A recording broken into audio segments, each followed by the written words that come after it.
신앙은 항상 이 현재가 중요합니다. 과거는 지나간 추억입니다. 미래는 하나님만 아시는 미지의 하나님의 날이에요. 대개 현실이 무너진 사람일수록 과거에 집착을 하고 과거 이야기를 좋아해요. 여러분, 요즘 젊은이들이 싫어하는 말을 라떼라고 표현합니다. 라떼라는 말은, 야, 나 때에는 뭐 어떠했는데, 이런 말을 싫어하는 거예요. 또한 미래에 여러분이 속아 사는 사람들이 너무 많아요. 여러분, 내일이라고 하는 날은 내 날이 아닙니다. 사는 날인지 죽는 날인지 좋은 날인지 슬픈 날인지 이건 하나님만 아시는 하나님의 날이에요.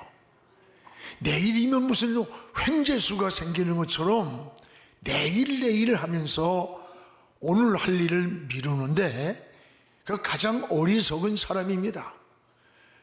여러분, 히말라야에 가면 내일이면 집지리라고 하는 새가 있답니다. 낮에는 실컷 놀고 게으르게 있다가 밤이 되고 추위가 오면 다른 새집을 찾아가서 그곳에서 거하려고 합니다. 그런데 쫓겨나는 거예요. 그때마다 이 새는 후회를 하면서 내일이면 집지리, 내일이면 집지리 하면서 우는데 지금도 집이 없답니다.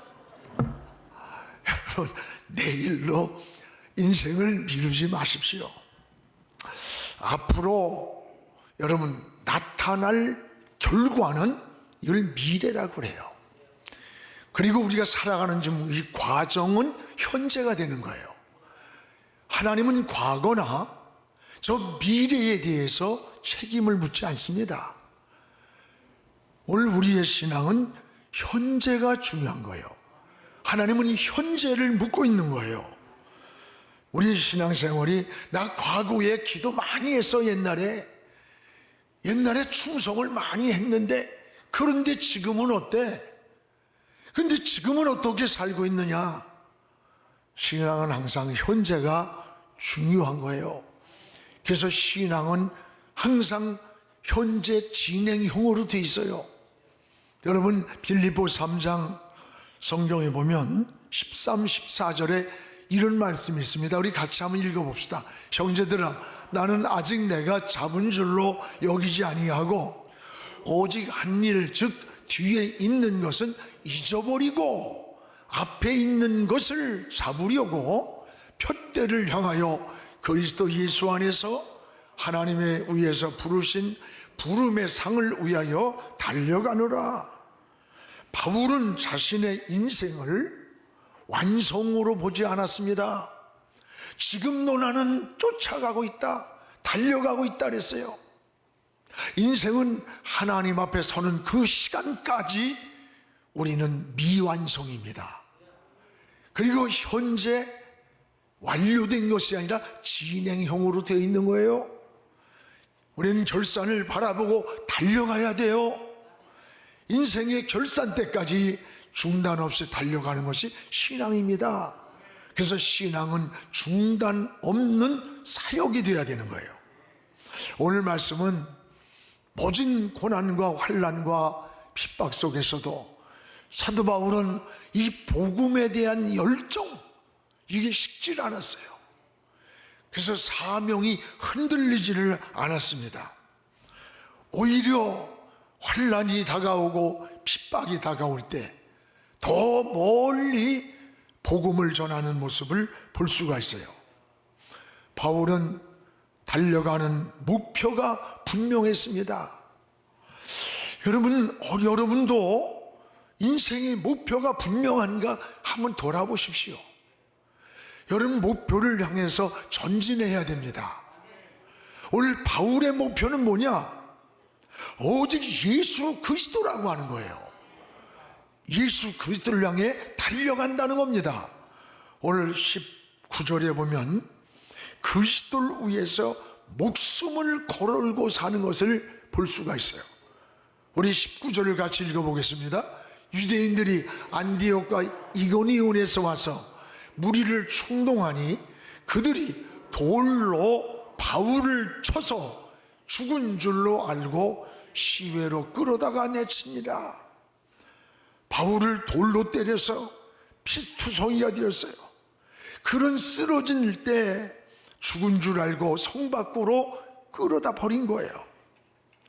예수 그리스도의 피 묻은 복음, 이 복음을 전하기 위해서 돌을 맞으면서 피투성이가 되면서도 포기하지 않았습니다. 복음이 뭐길래? 복음은 예수 그리스도의 생명이기 때문입니다. 그래서 바울은 나는 복음에 미쳤다고 했고, 복음을 전하지 않으면 화를 받을 것만 같다. 이 복음에 불이 붙으면 무엇을 더 원하겠느냐고 했습니다. 사도 바울은 예수 그리스도의 이 복음을 전하기 위해 목숨을 걸었던 거예요. 저는 제가 목사가 된 동기가 이 복음의 깨달음이에요. 저는 초등학교 5학년 때 제가 그 시골에서 부장 선생님이 십자가의 설교를 하시면서 일을 하시다 그 새까맣게 끓은 모습으로 우리 주님의 십자가 설교를 하시는데 막 울면서 설교를 들었어요. 그리고 그때부터 그 예수님이 나를 위해 죽으신 십자가, 그리고 그분이 부활하셔서 내 생명의 죽음의 문제를 해결하신, 그리고 그분이 승천하셔서 저 공중권세 잡은 악의 영들을 정복하고 지금 하나님의 변보좌에 계시면서 나를 위해서 기도하고 계시고, 내가 언제 어느 때 떠나도 돌아갈 천국을 예비하고 계시고, 그분이 성령님을 보내셔서 나와 지금 동행하시고 그 주님이 다시 오실 것입니다. 재림에 대한 설교를 하면서, 우린 초등학교 때 부흥회를 하면요, 시골에서 월요일부터 토요일까지 해요. 일주일 내내 거기서 밥을 해 먹으면서 참여를 했어요. 그때마다 다시 오실 주님을 기다리는 거야. 사모하는 거야. 오 주님 언제 오십니까? 오 주님 언제 오시냐고. 이 어릴 때였는데 이게 복음이었어요. 이 피 묻은 복음, 때로는 사춘기에 빗나간 적도 있고 탈선한 적도 있었지만, 그래도 항상 지나가다 십자가를 보면 길을 멈춰서 그 십자가의 불빛을 보고 눈물을 흘리고 주님 사랑한다고 고백을 했던 그것이 내가 훗날에 목사가 되는 길이었더라고요. 복음입니다. 복음. 바울은 화려한 사람이에요.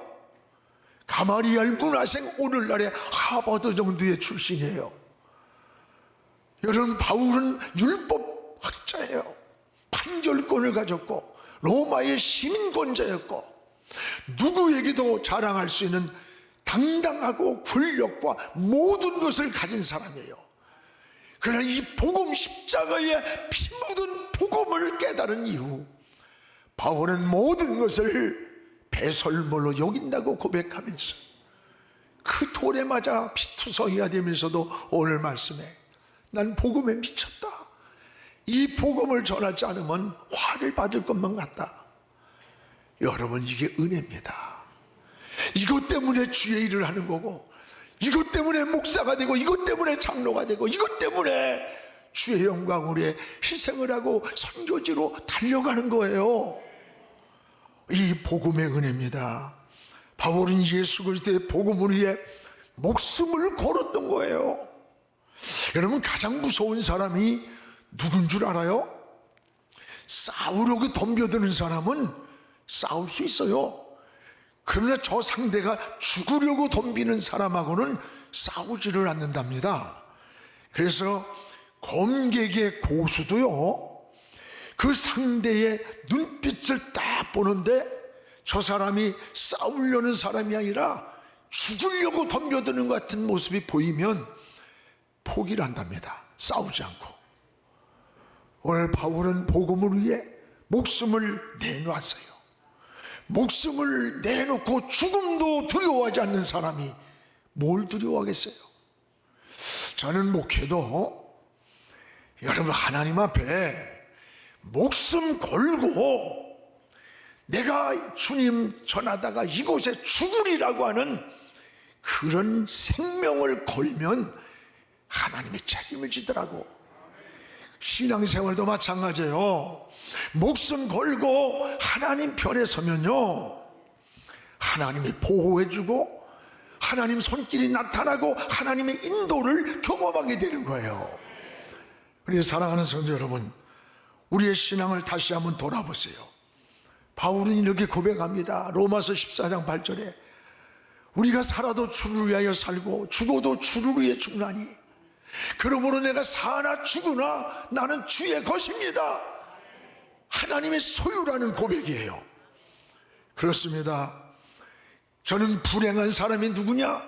인생을 걸터 있는 사람이에요. 신앙도 마찬가지요. 신앙을 세상에 한 발 놓고 하나님께 나서 걸터 있는 사람은 늘 시험이 많아, 시련도 많아, 유혹이 많아, 장애물이 많은 거예요. 오늘 여러분 걸터 있습니까? 이제 하나님 편에 서시기를 주의 이름으로 축원합니다. 또한 이런 바울 곁에 복음을 위해 목숨을 건 바울과 함께 동용했던 동역자가 있어요. 20절에 우리 같이 한번 읽어보겠습니다. 제자들이 둘러섰을 때에 바울이 일어나 그 성에 들어갔다가 이튿날 바나바와 함께 더베로 갔다. 지금 바울이 돌에 맞아 피투성이로 쓰러졌어요.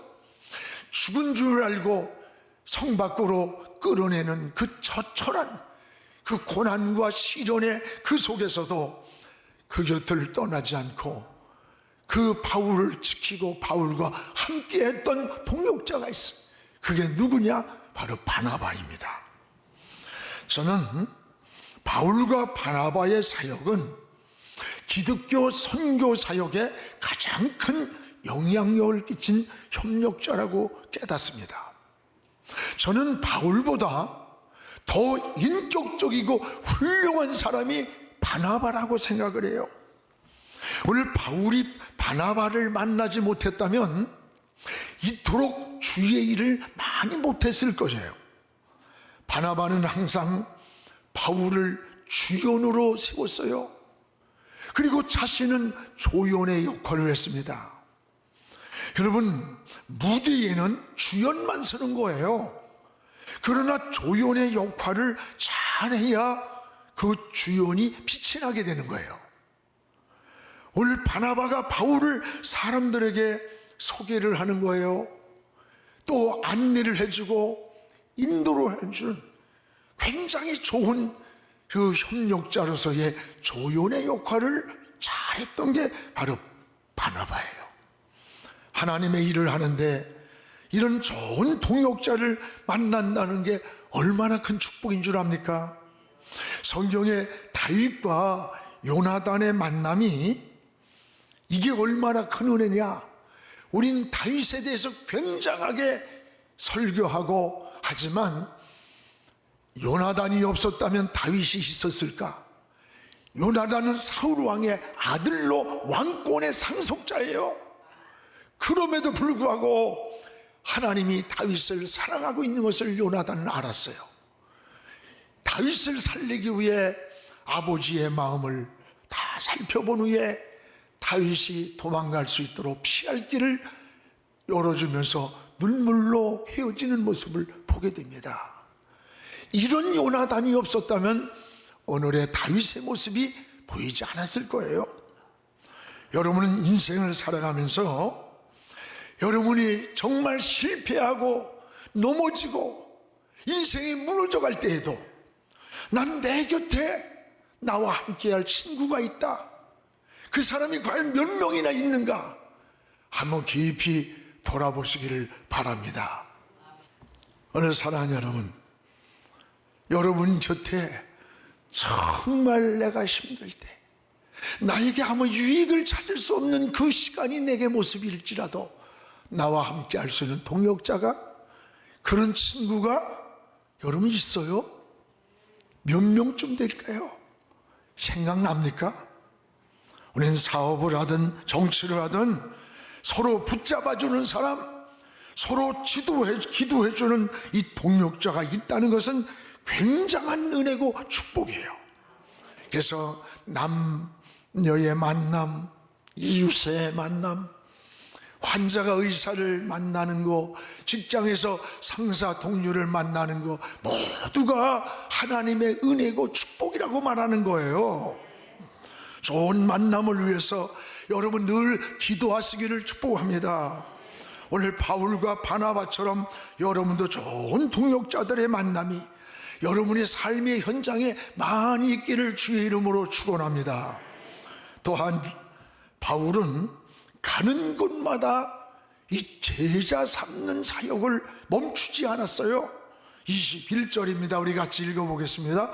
복음을 그 성에서 전하여 많은 사람을 제자로 삼고 루스드라와 이고니온과 안디옥으로 돌아갑니다. 여기에서 제자를 삼았다? 전도가 뭡니까? 전도는 제자 삼는 사역이에요. 많은 사람을 제자로 삼고 때를 얻든지 못 얻든지 우리는 제자 삼는 사역을 해야 돼요. 여러분 다니엘서 12장 2절에 보면은 저 옳은 대로 많은 사람을 옳은 대로 돌아오게 하는 자는 별과 같이 영원토록 빛나리라. 옳은 데가 어디요? 하나님께로 돌아오게 하는 자, 주님 품으로 돌아오게 인도하는 자는 별과 같이 빛나리라는 겁니다. 그렇습니다. 오늘 예수님이 12제자를 삼으시고 70인의 전도대를 삼으시고 그리고 120 성도들이 마가의 다락방에서 기도할 때 성령의 불이 맺고 그리고 세계 복음화의 불씨가 되었어요. 이게 하나님의 역사입니다. 주님은 마지막 제자들에게 부탁이 마태복음 28장 19절 8절에서 20절 아닙니까? 이 말씀이 뭐예요? 하늘과 땅의 모든 권세를 하나님이 나에게 줬다. 그러므로 너희는 가서 모든 족속으로 누구든지 제자를 삼아라. 그리고 아버지와 아들과 성령의 이름으로 세례를 줘라. 내가 세상 끝날까지 항상 너희와 함께 있으리라. 이게 주님의 마지막 분부였어요. 사랑하는 여러분, 오늘 우리도 137년 전에 복음을 전해준 선교사들이 있었습니다. 저는 가끔 저 양화진에 가요. 그 양화진에 가면 외국인 선교사님들의 묘비가 있어요. 묘비를 하나하나 읽어보면서 눈물을 흘릴 때가 얼마나 많은지 몰라. 그들이 20살, 25, 30 젊은 나이도 많아. 미개했던 나라, 여러분 질병이 창궐했던 나라, 이 조선 땅 이름도 모르는 이 땅에 137년 전에 복음의 생명을 들고 와서 그 복음을 전해주고 고국에도 돌아가지 못하고 이 땅에 묻혀 있는 거예요. 그들이 전해준 그 복음 때문에 우리가 예수 믿고 구원받은 하나님의 자녀가 될 뿐 아니라 1천만이라는 우리 민족의 복음화가 이루어진 겁니다. 사랑하는 여러분, 우리도 전도해서 많은 제자를 삼으시기 바랍니다. 예수님의 사람을 만드시기 바랍니다. 우리가 2년 동안 이 코로나로 인해서 신앙도 믿음도 잠들었고 전도도 잠이 들었어요. 이제 다시 일어나야 돼요. 다시 회복돼야 됩니다. 여러분의 주변을 살펴보시기 바랍니다. 구원받을 영혼이 영적인 눈에 보이지 않습니까? 지난주 설교했듯이 구원받을 믿음을 바울이 보았듯이 여러분 구원받을 영혼을 보는 눈이 열리기를 축복합니다. 오늘 우리의 전도는 한 사람을 향한 관심입니다. 한 사람의 관심으로부터 복음의 역사가 일어나는 거예요. 우리가 한 해가 지나가기 전에 여러분들 한 사람의 영혼을 관심을 갖고 한 사람의 영혼을 주께로 인도하십시오. 우리 올해의 장로님들 그리고 권사님들 안수집사님들만 한 350명을 지금 우리가 새로 세우려고 준비하고 있어요. 여러분이 주님 앞에 서는데 영혼을 전도한 여러분 가닥에 예수 믿은 사람이 몇 명이나 되는 겁니까? 내가 20년 30년 믿었다는 신앙의 연조가 중요한 게 아니에요. 적어도 내가 30년을 믿었다면 성경을 30번 읽어야 돼. 적어도 여러분 가닥에 예수 믿은 사람이 30명은 된다면 그 역사는, 그 신앙은 하나님 앞에 가장 아름다울 거예요. 사랑하는 여러분, 우리의 신앙을 돌아보면서 바울은 제자들에게 두 가지를 권면했습니다. 22절 우리 같이 한번 읽어보겠습니다. 제자들의 마음을 굳게 하여, 두 번째 이 믿음에 머물러 있으라 권하고, 또 우리가 하나님의 나라에 들어가려면 많은 환난을 겪어야 할 것이라. 많은 환난을 겪어야 할 것이라. 우리가 하나님을 섬기다 보면은 여러분 환난을 당할 때도 있고 또 어려움을 당하고 손해를 볼 때도 있습니다.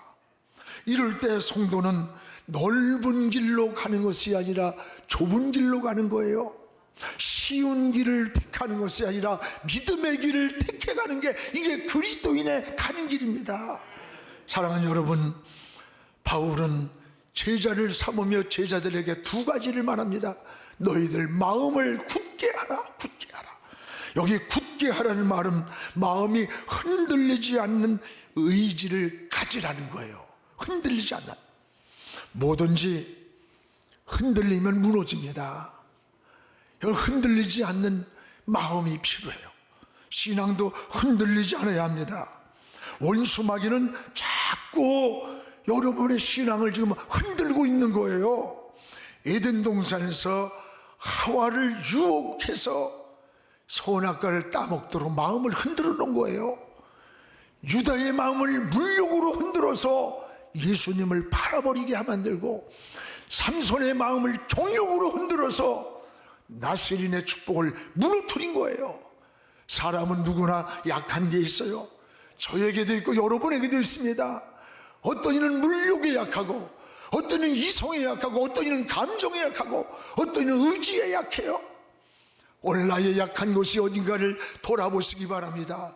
사람의 몸이 다 여러분 건강해도 어딘가 치명적으로 약한 곳이 있을 때 그 치명적인 약한 곳 때문에 온 몸이 무너지는 거예요. 신앙도 마찬가지예요.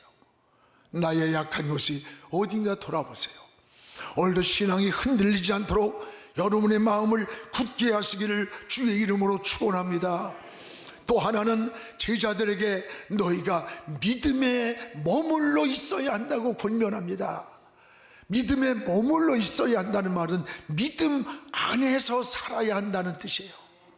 성도는 믿음 위에 인생을 세워줘야 돼요.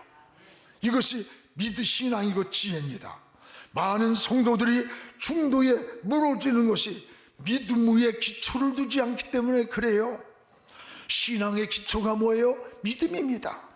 믿음 위에 기초를 두고 인생의 집을 지어가시기를 바랍니다. 또 하나는 인생을 주의 손에 맡기라는 거예요. 맡기라는 거. 그렇습니다. 주께 그들을 위탁한다, 맡긴다는 거예요. 주의 손에 맡기는 것이 바로 믿음입니다. 신앙은 내가 주님을 붙잡는 게 아니에요.